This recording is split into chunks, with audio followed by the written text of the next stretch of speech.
All right, ladies and gentlemen, what's up? Welcome back into a video with Gamecock Chuck. Be sure you hit the like, share, comment, subscribe, hype this video, share this video. If you want to be a channel member, I offer that as well. Go ahead and sign up for that if you'd like. I appreciate everybody for tuning in. If you're a new person here, as always, thank you. And like I said, do them things for me. It is greatly appreciated. It looks like Coach Beamer deployed the parachute, I guess you could say. He did his last ditch effort to kind of save his ass, save his job. Because let's face it, man, he was headed down the wrong road with Coach Shula. And I firmly believe that. And I know other Gamecock fans out there that believe that. And I also know there's Gamecock fans that didn't think there was anything going on bad. They gave Shula the benefit of the doubt, and they'll sit here and they'll tell everybody that saw that there was something wrong with this offense. They'll sit there and tell us that we're not Gamecock fans and we're just fair weather fans and we don't know anything, yada yada yada, whatever. But guess what? This is YouTube. It's a platform for opinions, and this is my opinion. And if you don't like it, then I don't know what to tell you. I guess just keep moving on down the line. But I do appreciate everybody's thought. I appreciate everybody's comments. Whether they're good or bad or indifferent, hey, that's what we're here for. You know, we can have conversation about things. But like I said, is this something that's going to save his job? I don't know. We'll see in the next 3 weeks. But I think moving on from Coach Shula was something that needed to be done. Let's face it, his play calling just hasn't lived up to expectations of Gamecock fans, or the ones that I know. I mean, like I said, we got some that didn't really see a whole lot wrong with the system, but you know, it is what it is. But I think it's about time we moved on. His system, just the pro style system that he brought, just didn't work at South Carolina, and neither did Dow Loggins and neither did Satterfields. I'm not saying he was any worse than them two. They were about all three equally about the same. Now, Dow Loggins did have more success, I guess you could say, because he did, you know, turn Lenore Sellers loose and let him do his thing, and we see how that, you know, that worked out to finish the season last year with a 9-3 record and a bowl berth to the Citrus Bowl. Shula, on the other hand, I guess he seemed to want to keep the reins on Sellers and didn't want him to get outside the pocket much, and wanted to try to make him more of a pocket passing quarterback and not let him use his God-given talents and abilities to make things happen on his own. So, and that, I think that was the ultimate deciding factor in this, the way the offense just was bogged down, was stagnant, couldn't create a whole lot of offense. I mean, when you're only averaging, about 18 points a game, something like that, 19 points a game, it's not going to cut it in the SEC unless you just got a lockdown defense that just constantly goes out there and shuts down everybody, the opponent, you know. I mean, that's the only way that would work. But we moved on. We got rid of him. Like I said, he's gone. The word that I've heard, I guess Coach Beamer, I haven't really listened to any of his press conference. I think he had a press conference today, maybe, I don't know. But I saw something on Twitter or X, and they said Mike Fury will be the lead play caller, the lead offensive coordinator going forward these last 3 games. However, it will be a collective group of effort from the offensive staff, like Coach Elliott, Coach Blackwell, probably Coach Beamer have some input in it as well. Who knows? Joe DeCamillis might have some input in it. Who knows? But hopefully we'll see some more wrinkles, some more creativity in this offense. Maybe we'll see the formation kind of spread out a little bit. Don't stay so bunched up inside, and hopefully, like I said, we'll see some more creativity to be able to push the ball down the field, more play actions, get the tight ends and running backs involved in some screens and some slants and things like that. Something that we hardly seen this year. And I know we've seen some of it, and we started to see a little bit more here lately because I think Shula knew his job was on the line. I think he started doing a little more, but I think it's about time. I think it's a little bit too late then. So hopefully we'll start seeing some creativity and some explosiveness out of this offense. Mike Fury, he's had some coaching experience as an offensive coordinator. I think Coach Blackwell had some as well. But I think his was mainly at the high school level, I believe.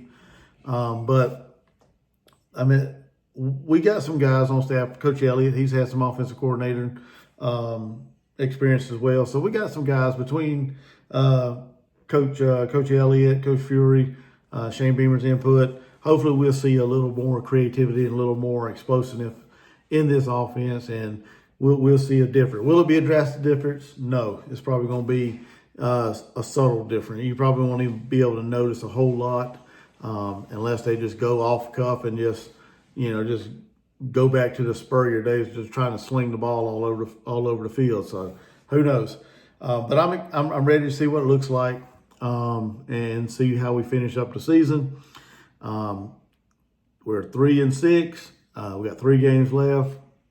Do I think we're going to go bowling? No, I don't think so. Texas A&M is a hell of a team. We go to Kyle Field. It's at noon. I don't see South Carolina rolling into Kyle Field and getting out of there with a W. I could be wrong. Stranger things have happened. But I don't see South Carolina rolling in there and getting that W. We do have Clemson and Coastal and then Clemson to finish out the year. Both of them games are at home. So I like our chances against Coastal, of course. And Clemson, like kind of 50-50 on that because we both struggling and we both have our issues right now. So I guess it depends on who straightens out their issues by that game. We'll see who gets the W there. But I mean, we got a chance of beating Clemson this year at home. So we'll see how that goes. Going forward, who is Coach Beamer going to be targeting? I don't know. I wish I had some inside intel, but I mean, there's been a bunch of names been thrown around. The offensive coordinator at North Texas was Jordan Davis. The offensive coordinator at East Carolina, his name was thrown out. Kendall Browse, his name was put out there. I mean, there's a lot of people put out names, but hopefully Coach Beamer will do an extensive and deep, thorough interview with the candidates that are interested or have any kind of interest in being the offensive coordinator of South Carolina. Hopefully he'll do his due diligence and like I said, really, really put in the time, the effort, the energy in bringing in a creative college style offense, something that can hype the fans up, get these fans back engaged with this football team, because there's a lot of Gamecock fans. I'm not speaking for all of them, because I know there's ones that they're all sunshine and roses and daffodils and unicorns and all this, and they think everything's fine, and then you got the other Gamecock fans like myself that is ready to see, just hungry, ready to see a different look as far as offense. So, but like I said, there's nothing wrong with them fans that believe that. Hey, like I said, this is a platform for everybody's opinion, and I'm not bashing anybody.